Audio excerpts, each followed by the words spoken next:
so much. Sure. My name is Yongama Squia. I'm from CMO-based Venture Capital Partners. We're also an early stage VC partner to entrepreneurs in the ecosystem.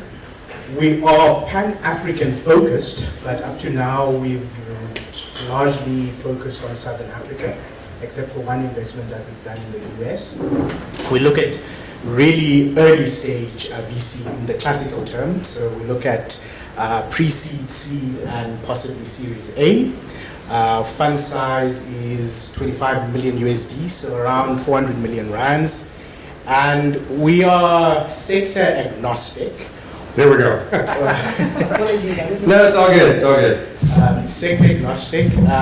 What we try to do, our fund is called the Technology Innovation and Impact Fund. So in that are the three gates that we analyze any opportunity that comes our way. So it needs to be a technology-based business because, fundamentally, technology-based companies are easier to scale, especially across the continent.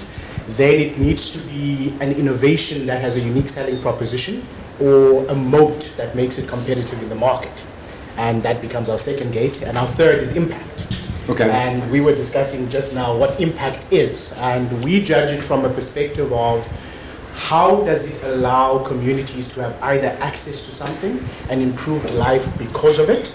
And that is how we would judge impact as part of the analysis for our investment. Great. So just introduce yourself, your fund, and kind of your basic investment thesis, maybe an example of the tech sectors you invest in, just a quick overview of what you do.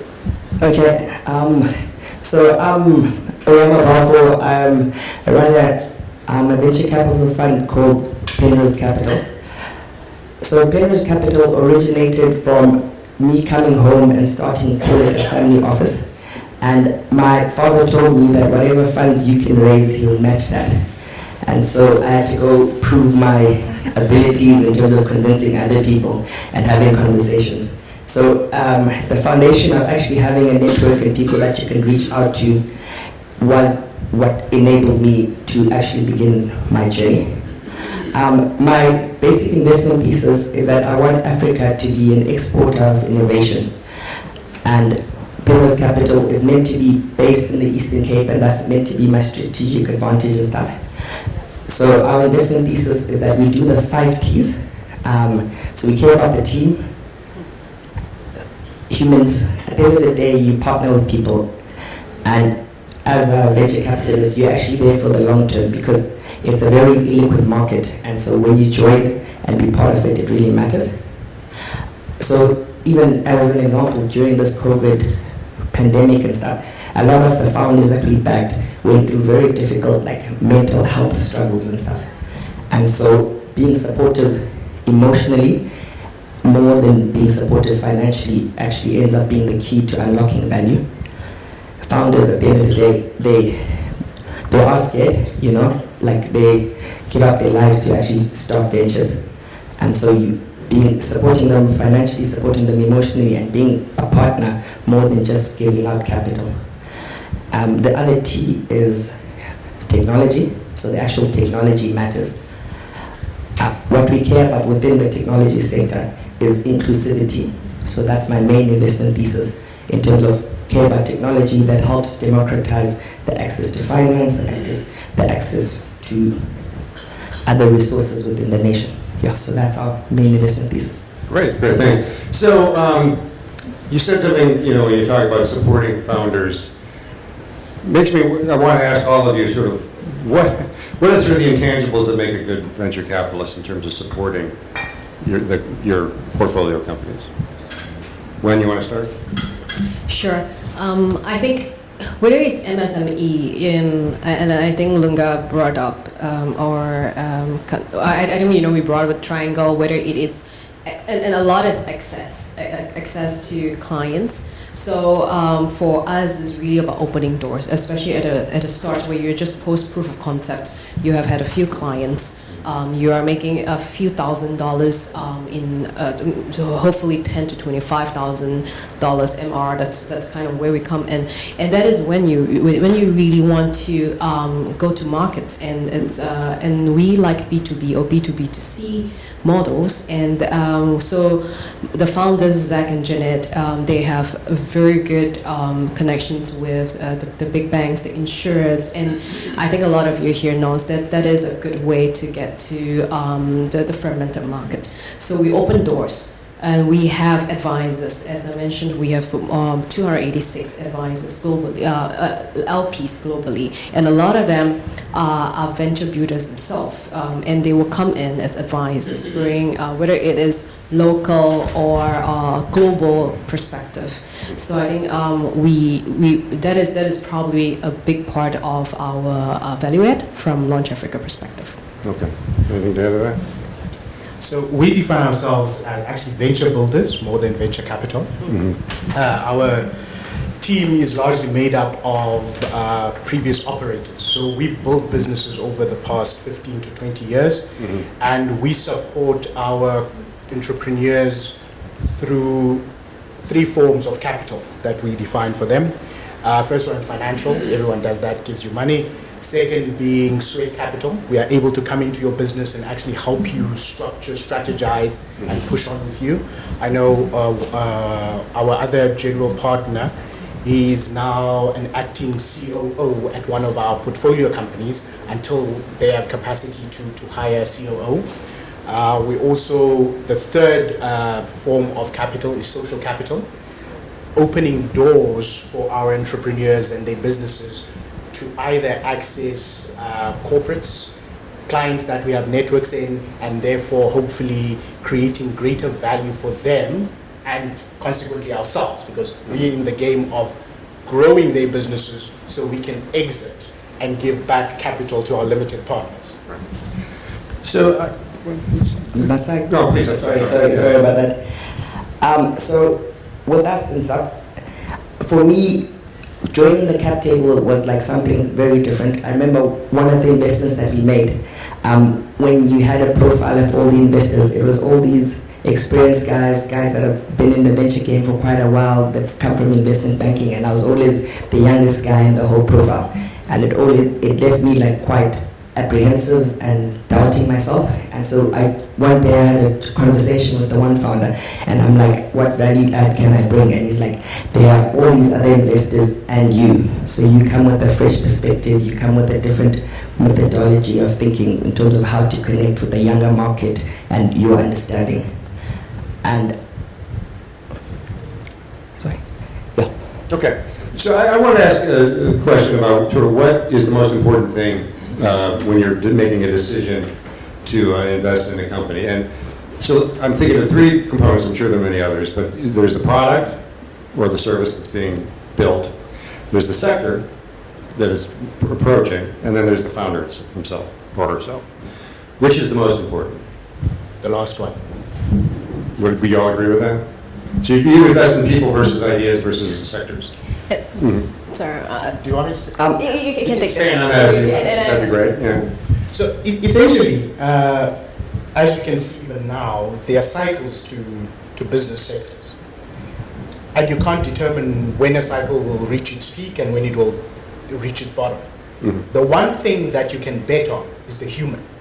And if you can get the right people pushing an ideology that makes sense with their team, they can pivot to whatever business that comes their way, as opposed to trying to just pin down only on the sector and the business opportunity at that time. With myself, I care about founders, firstly, that they have the ability to have at least convinced 2 or 3 people to join them on the journey. So it's a team, and the idea has been viable, and they've convinced other people to join them on the journey and believe in the product. I also want founders to be semi-delusional, you know, in terms of... Well, that is a semi the most important part. Yeah, semi is the key word. You know, I've interacted with a lot of founders, and the ones that tell me I can do 10% month-to-month growth, what in terms of what's possible and what the future can be, I found that those actually strive to achieve that. Okay, all right. I mean, there's pivot and persevere, we all know. And a lot of businesses, sometimes 6 months down the road, you look at a founder, you're like, that model wasn't quite what we invested in, but it's a brilliant one. And they will always shift. And the thing is, you want to go to the true north. And COVID has taught us that a lot of things are unexpected. And businesses, we are proud investors of Lula, they sit here right now. And during COVID, they also make a very interesting change in business model because no one was going to work, right? So it's like, how do founders pivot? And also, you mentioned people. People want to work with great leaders. And hiring is one of the biggest problems for startups. They don't pay as much as big corporates, but they're out there fighting for talents. So you want great guys who can sell the vision also to people who's going to put in blood and sweat with them. So a committed founder, clearly. So you just mentioned it's difficult to hire as a startup, and I know that one of the things that happened, particularly during COVID, or at least it accelerated, or like everything accelerated during COVID, but the notion of like international companies hiring engineering talent here remotely and paying Western salaries, is that, so I put that out as an example of what are some of the real constraints or the hills to climb over in order to launch a successful startup. What are some of the other ones that are unique to this environment in Africa? The biggest thing I've found in terms of uniqueness in Africa is especially with B2B companies, you find that the like JSE listed companies and the ones that can really adopt a product and help it to grow, that the bureaucracy that's part of the decision-making process takes a very long time. In terms of one, they like the idea, they listen to the idea, and then it gets escalated to another conversation with HR and I've just found that the turnaround time compared to overseas and everything is quite different. Okay. Any other examples you would add? I think Oyama, when he started, he said venturing is a people's game. So people in this ecosystem would understand the challenges facing this market. And therefore they'll build solutions that will be suitable for this market. It's very difficult from an outside business to come in and offer services that would address the concerns, challenges, and desires of the market. So this is why we feel we can still do an in-out of opportunity than to look at outside in, contrary to the fact that we've done that. We've invested in a US company that we're bringing into South Africa because their thesis is a Pan-African one. So, yeah. Okay. Excuse me. If there's any questions, okay. We're short of mics. So I'm gonna...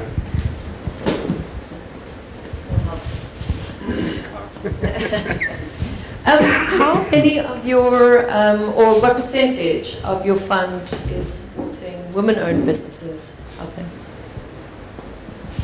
At the moment, we're at 0. And I want to qualify that, not out of lack of looking.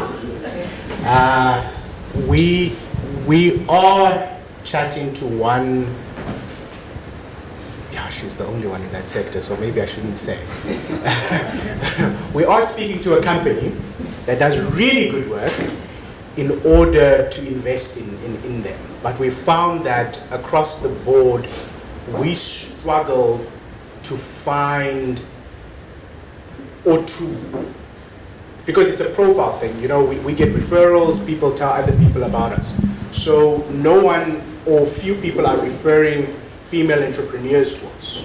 Our networks are very limited in that regard, that we need to do more of an outreach to find more female entrepreneurs to have them on the board, or a board in terms of our portfolio of companies. So it's something that we're actively working on. We're not succeeding at the moment, but it's something that we're actively working on. On my side, I found that female founders, they tend to lean too much on the fact that they're female. So like at the entrance of their pitch deck and stuff, it's like, I am a female founder that's founded this company. And they use that to kind of sway the investment decision. And I prefer focusing on the product and what the product can do. And also not to knock, there's STEM subjects and there's core STEM subjects that need to be addressed in terms of actual technology that can make a difference. And then you find that there's a huge high percentage on beauty, there's a high percentage on skincare and all those other, like in terms of soft tangibles and stuff. And so finding competent female founders that are focused in terms of solving real problems, I have found it to be quite difficult.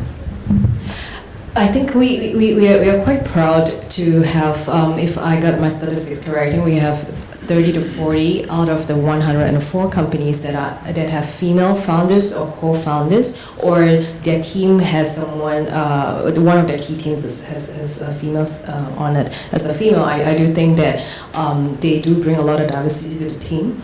And separately on that is that we have a sister fund that is called 535, and it is a gender, it invests in gender lens. So we specifically seek out female founders, or if they hire more than 50% of female as employees, or they are solving a problem for female. And I think that it's, and that is a good point, because it's a network. And in the VC space, a lot of the investments we make are through referrals, and we know that the female founders also take time to get into the circle, and I think it takes efforts from us to actually go and seek them out. So, in the equity markets have gone through some stuff lately. And I want to get your perspective on what you think the next 6 months to a year are going to look like for venture funding in Africa, based on what's happening in the tech sector. And, I mean, equities broadly, but tech's taking it on the chin. Talk about why you think that's happening and what you think the impact of that will be in Africa in the coming year or so. Anyone can jump in. Sure. So last year, in terms of thematic investing, a huge part of my job is to understand the macro dynamics and what's happening in the world, and like human finance and human behavior.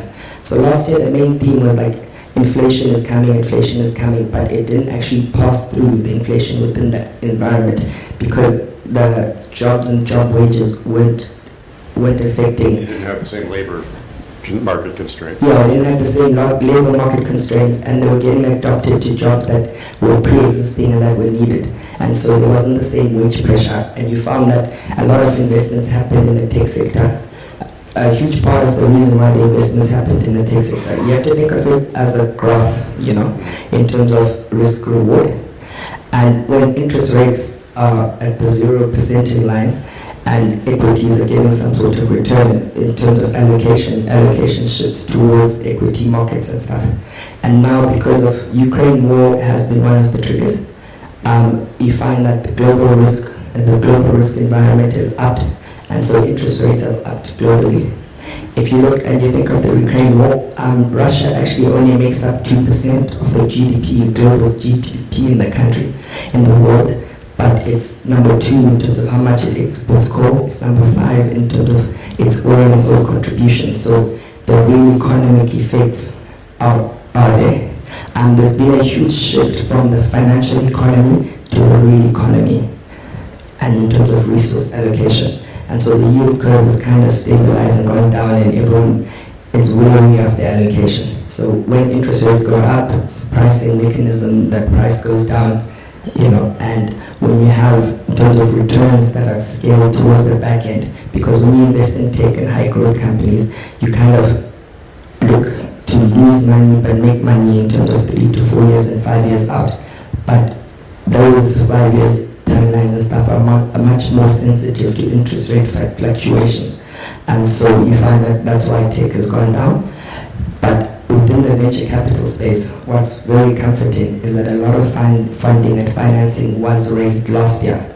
And so the beauty about venture capital is that once you raise your funding and financing, you lock them in for like a 3 to 5 year period, and people can't actually access that capital.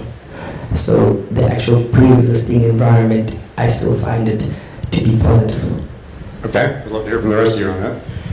In many ways, for us, we've seen it as a rationalization of the market. Mm-hmm. We are price takers by our nature. So whatever valuation is on the table, we can't dictate it, but we can dispute it. So with this rationalization that's happening, a lot of the South African specific valuations are coming down, because international Right, valuation. which is what's going on. So we're quite excited about this phase because we've been mumbling while investing. About the excessive valuations. yeah. Exactly. So it's advantageous for us at this stage. But at the very same time, a lot of good money was thrown to companies that had no chance of ever being something. Right. Because money was cheap. Right. Now we're going to find a situation where, because money is a little bit more expensive, people are going to be more discerning as to what investments they go after. And therefore, a lot of the companies that were hot specifically around fintech, which is the majority of what gets funded across the Right. continent. Yeah, I'm going to get to whether that's going to change later. I'm of the opinion it could change Uh-huh. dramatically Okay. around that to more tangible things, to more tangible business models and solutions Mhm. that will have, Oyama was talking about a lock-in phase of anywhere between 3 to 5 and even 8 years Mhm. that have longer opportunities. So essentially, if you look at the liquidity of our sector and the growth potential that we can have for our LPs, at best we can double their money over the 10-year period. At best. Mhm. Yes, you get these 5x exit, 10x exit, because it's within a basket framework. There will be losers. So generally you'll end up just doubling the money. And that's what everybody will now start looking at. What are the better players to invest in and be safe? Right, so it's changing a few things. One, gives you more power. Oh, yeah, no, we love it. And also, there's the race to, suddenly, whenever this happens, profitability becomes suddenly way more important, right? So how is this changing your outlook? Well, I think the money is there. All the investors are still looking for opportunities. So what is happening in US? Actually, it could be opportunity for Africa because one is the tech that we see here are solving very real problems, Right. and there are still a lot of unserved markets out here. And valuation is still, I think, in general, 20 to 30% lower. Mhm. And 6 years ago, there were no unicorns in Africa. Today, we have 7. 7 now? Okay. Yeah. Yes. And so people are having more confidence in the African market, and it's growing. And last year, it was 5 billion being raised and from startups in Africa. And this year, I think by April, we have already crossed the 2 billion just in April. So we are still seeing money coming in. We're still seeing interest. Definitely a lot of opportunities. So I personally am still quite optimistic. Okay, great. So we have a question. Go ahead. I'd like to add, I'm kind of enjoying this environment and stuff because when we're investing in the previous years, when there was a high fluctuation of actual capital, you found that the founders were very arrogant in terms of joining the cap table. What are you bringing to the table? I'm closing in 2 days' time. Can you raise the funding within 2 days? Like I've had very, very hard conversations, and now that I found that the balance has shifted back to the people with the venture capital funding. Great, well, we have a question here. Thank you. Thank you for sharing your experience. My name is Jaime Cogle. I'm from Angola. We are from the Angel Fund, the Space Acceleration and Startups Incubation. My question is, talking about the challenges that the invest market in our region is sharing. My question is the following. As you know, or we all know, most of the funding we received from the last year came from abroad, most of the funding. And I think that we need to still to continue to work in trying to incorporate the private investors, regional private investors, in order to invest in our startups and SMEs. What are the main challenges you are facing trying to incorporate more African investors in terms of education? Because we are connecting the investors with the SMEs and the startups. When we are educating startups funders in order to in order to communicate their projects and get funded. But I think that we are also having challenging with the regional investors, trying to get them properly educated how to invest, and the challenging with the high risk investment. Thank you. As you mentioned, I found that the biggest challenge within the African investment scene is that the capital is actually foreign capital investing in African opportunities. Now the issue with that is that the foreign capital, it actually targets more expats than it targets the local people who come up with solutions and ideas. And you find that the ideas they usually copy-paste from overseas, like they watch something develop overseas and they use the same multiples. And so I find that there are a lot of local people who have great ideas, but they don't have those CVs that foreign venture capitalists like. And I found that to be the biggest challenge and why we need actual African venture capital funds. Just to add on the statistics, right? I think only 43% of the funds raised last year was by founders who are educated on the continent. A lot of speculation is that the African education is to catch up as well.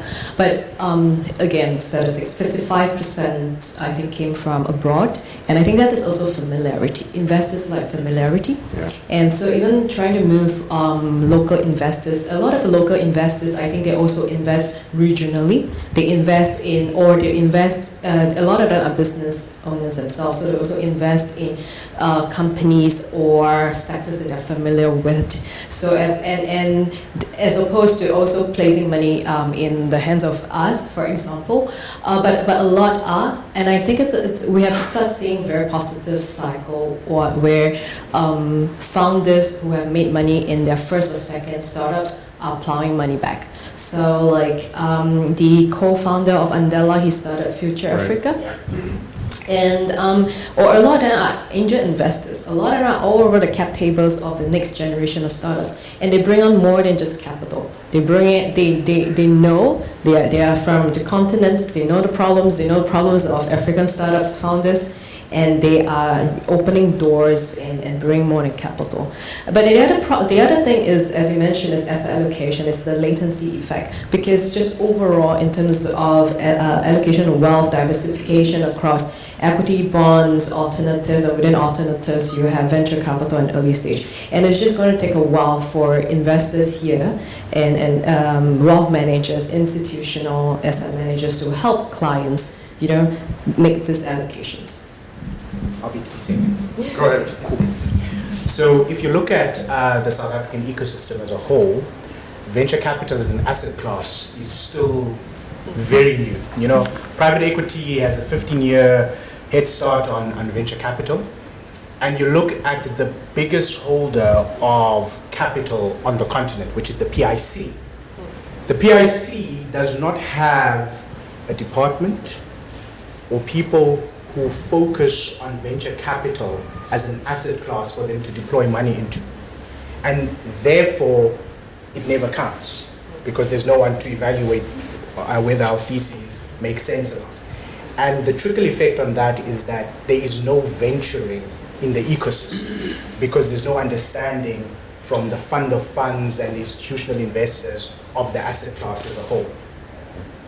And then I'd just like to add one last thing.